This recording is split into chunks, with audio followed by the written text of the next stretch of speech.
Healthcare is too expensive.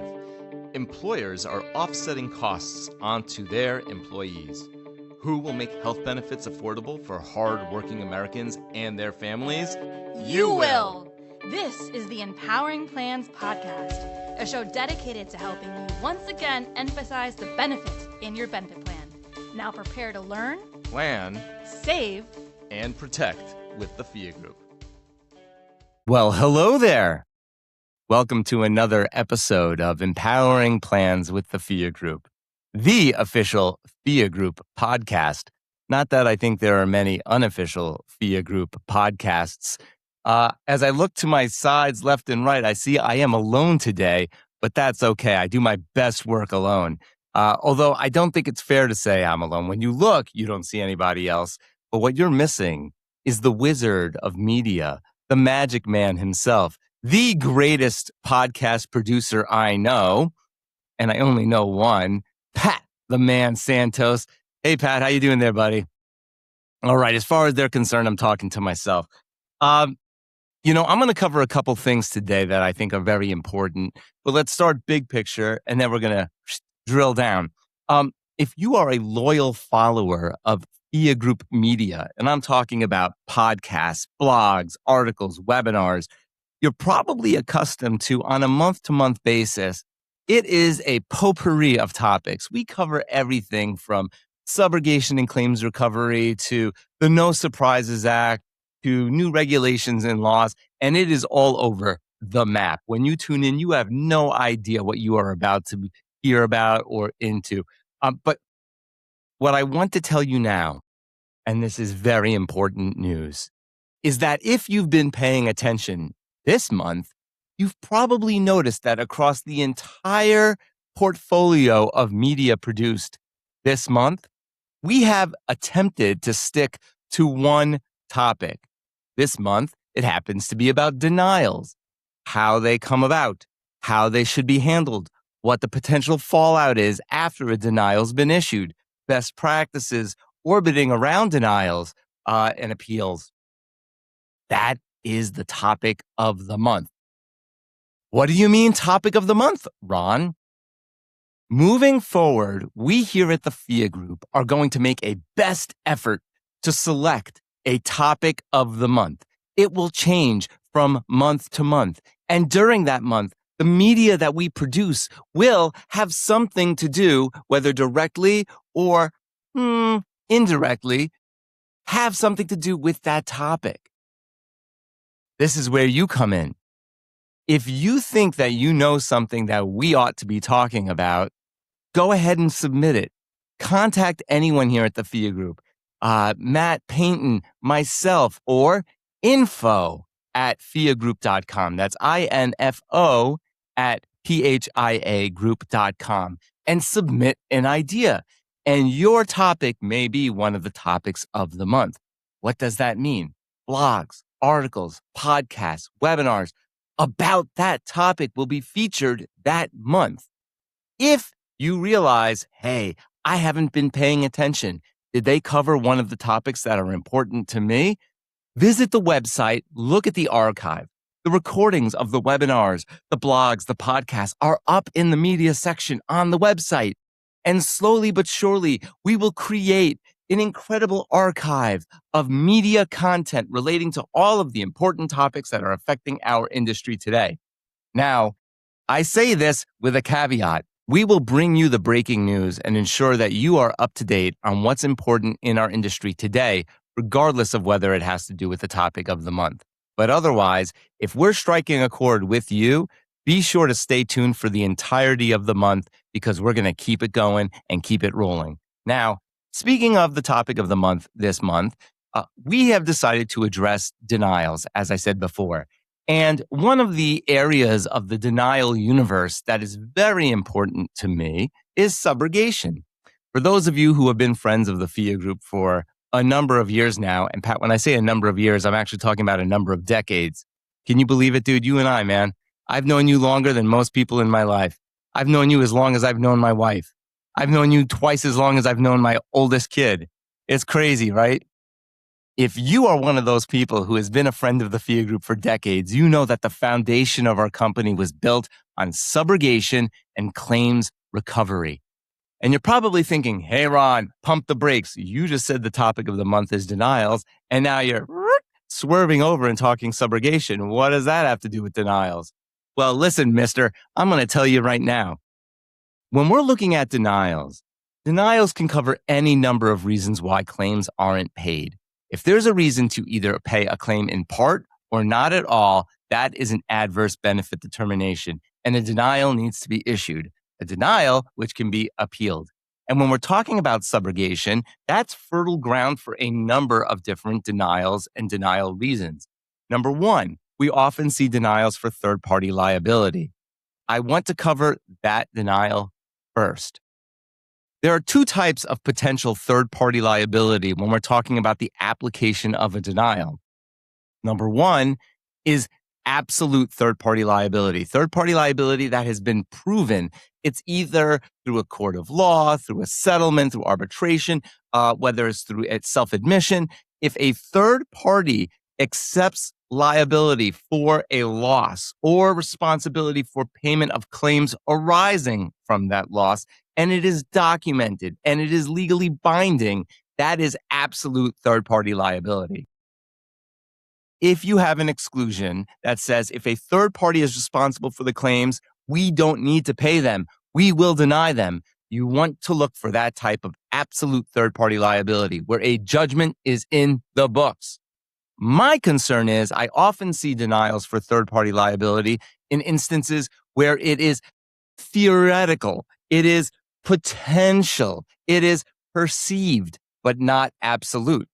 Instances where there's a car wreck, there's two parties involved, and some portion of the police report says that the other driver may have gone through a red light.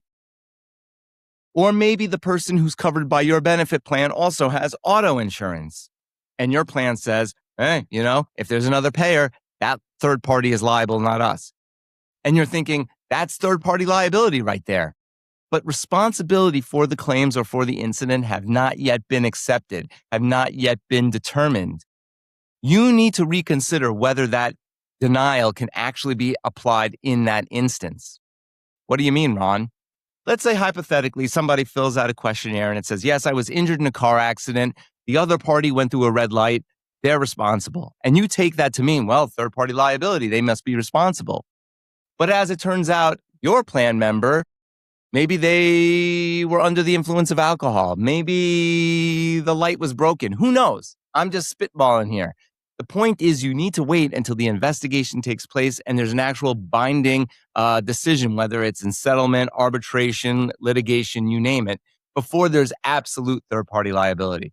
So if you're going to say, well, we think there may be third-party liability, even if it hasn't been proven yet, I would question whether the time has come to apply that exclusion, to deny that claim. How do you determine whether it is or isn't appropriate? Look at the plan language. If the plan says that third-party liability exists, it may not be appropriate to apply in an instance where liability is still being determined.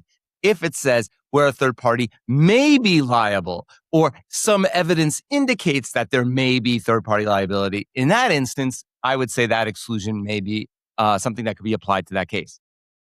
Let's look at another really good one that relates to third-party liability, relates to subrogation that we see all the time. That being workers' compensation, or occupational injury. Often a plan document will say something along the lines of, if the person was working for wage or profit, if they're covered by workers' compensation, if they were doing some sort of job for a wage or profit, then the claims incurred during that activity are excluded by the plan. They would be denied. Be careful. There are as many different types of workers' comp exclusions in plan documents as there are fish in the sea or fingerprints in the world.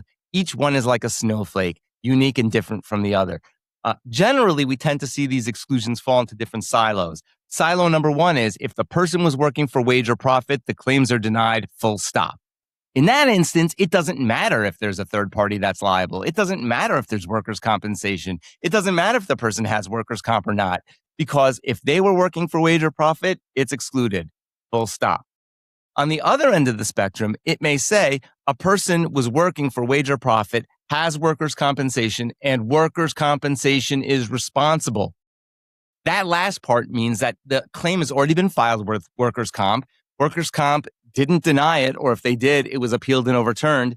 And workers' compensation has since accepted responsibility. At that point, that exclusion is triggered. Up until that point, you can't use that exclusion.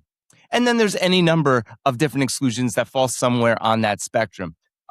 Look at, for instance, they have workers' compensation, regardless of whether workers' comp has accepted responsibility. That's a little bit more towards the center. We've seen ones where, regardless of whether they have workers' compensation, if it's legally required, it may be that the type of job they have and the state in which they're located, workers' comp would have been required, regardless of whether they actually received workers' compensation. It's excluded.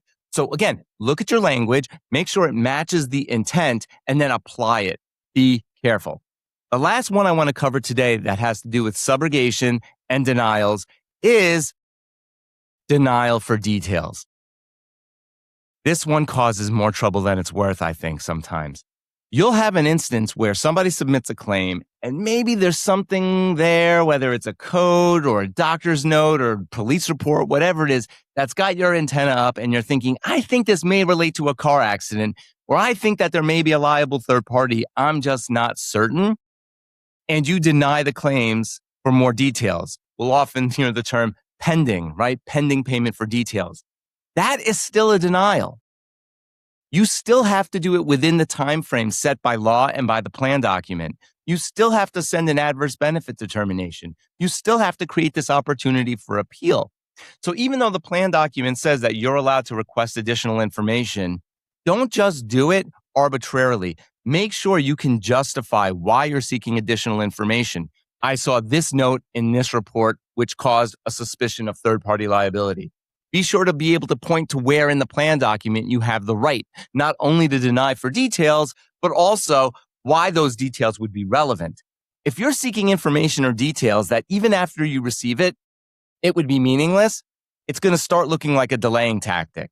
You need to be able to justify why those details are relevant to the proper processing of the claims, i.e., if that police report comes in and says this, then we're going to do this. If the police report comes in and says that, then we're going to do that.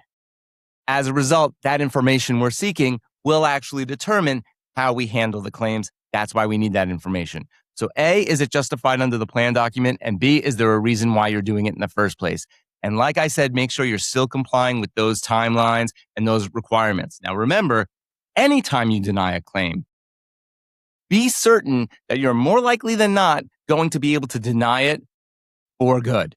Because if you deny a claim that you end up being responsible for paying later, you may be losing network discounts. You may be risking stop loss coverage if certain deadlines are not met or you didn't submit with stop loss, right? There's a number of different issues that pop up anytime you delay payment. So if you're using an exclusion or a denial just to delay payment, pump the brakes, reconsider. Deny a claim only if you're confident you're never going to be required to pay that claim in the future. And those are just some pointers that relate to denials and subrogation, third-party liability. There is so much more to cover. Hopefully, this is a topic that's interesting for you. I hope that this topic of the month is something that's intriguing and important to you, your clients, your colleagues. I would encourage you to tune into the webinars, watch the podcast, read the blogs, and be aware, hey, it all relates to denials this month. And you know what? I would really be excited if they covered XYZ topic next month. Let us know what XYZ is. And who knows, the next topic of the month may be yours. For now, I'm Ron Peck, Chief Legal Officer of the Phia Group. Thank you so much for tuning in. Can't wait to see you on the next podcast or webinar. Be well.